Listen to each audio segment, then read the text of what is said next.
We've been talking about three different methods of dealing with life and understanding life. And I'd like to quantify this in a particular way. And I'd like to call them the following: the attractive, the useful, and the good. Attraction comes from the superficialities of things, but they make a deep impression on us. We see something bright and we want it. We see something that's in a nice shape and we'd like to be like that or have that. Of course, that's not necessarily beneficial, and of course, it may not be totally good. But that's how we react. We react initially based upon how something feels, how something looks, how something carries itself, superficiality, style over substance. The next level, of course, is substantive, the beneficial. And the ultimate level is the level of goodness. And these are three different levels in dealing with things and dealing with people. And these are factors that we have to go ahead and go through in our own lives. Initially, we are affected by outward impulses and attractiveness. And it's not to be denied, because the human being must like his environment and must like the people that he deals with, must like the subjects that he studies. And a person should try to do something that they like to do. But then, the person must think in terms of what benefit do I realize, what benefit do other people realize from the things that I'm engaged in. And then, the person gets to the level of the good, where it really doesn't make a difference whether it's attractive or appears to be beneficial. The question is it good? Does it have goodness to it? Ultimately, everything has goodness.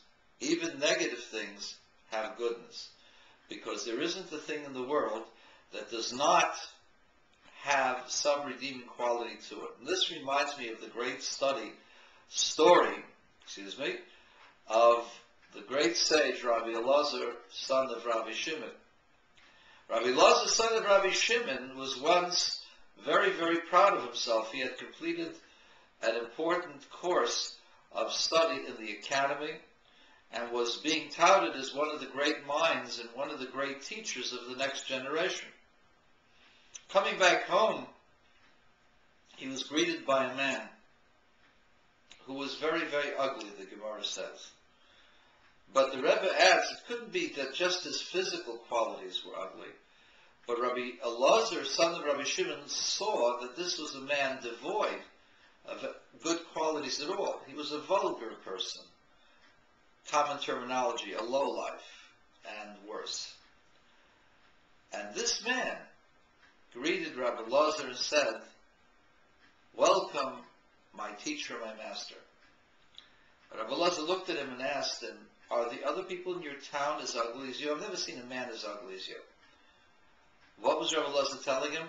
"I've never seen a man so bereft of any good qualities as you. I see you're vulgar and crude and cruel." Well, the man didn't get flustered by what he said, but rather the man retained his dignity and said, "You know what, in that case, why don't you go to the one who made me and tell him that the vessel that you made is imperfect." What was the man telling Rabbi Elazar? He was telling Rabbi Elazar that if I was created by God, then there must be some special reason why God created me. God didn't create me just to be vulgar and miserable and a despicable creature. There must be something good within me. And if you don't see that good, then that something is wrong with you. At any rate, with those words, he went away in a huff. And Rabbi Elazar realized that he had insulted a human being, and insulted a person for no reason, went after the man, asking the man for forgiveness. Recognizing recognizing that there must have been something good in every person. There must be something good in this man as well. And this created quite a stir. You see, Rabbi Elazar was on a horse, and the man was walking very, very rapidly. And Rabbi Elazar on his horse was going after the man, saying, please forgive me, please forgive me. And everybody sees this great sage, Rabbi Elazar, going after this man. This man doesn't want to listen to him. Rabbi Elazar says, please, please, sir, please forgive me. Listen, I apologize. Don't be angry with me. And this created quite a stir, and hundreds of people were watching. And finally they stopped the man. They said, hey, what's going on? Why are you running away from this great man? He says, what kind of a great man is he? Why, he is the great sage, Rabbi Elazar, son of Rabbi Shimon. His father is the sage whose light shines upon the entire world, and he's just about as great as his father now. Can you imagine what he's going to be like later? And he says, him? He's the one you call a great man? There shouldn't be any more of him like anybody like him among Israel. How dare you say such a thing? Well, did you know what he said about me? And he began to describe how Rabbi Elazar, Rabbi Shimon had insulted him. And he had a very, very good descriptive ability, and he knew how to embellish it. And Rabbi Elazar turned colors and says, but, my dear fellow Jews, I've asked this man for forgiveness countless times, and he refuses to forgive me. Well, then, if you've asked him for forgiveness, please, our dear colleague, you must forgive him.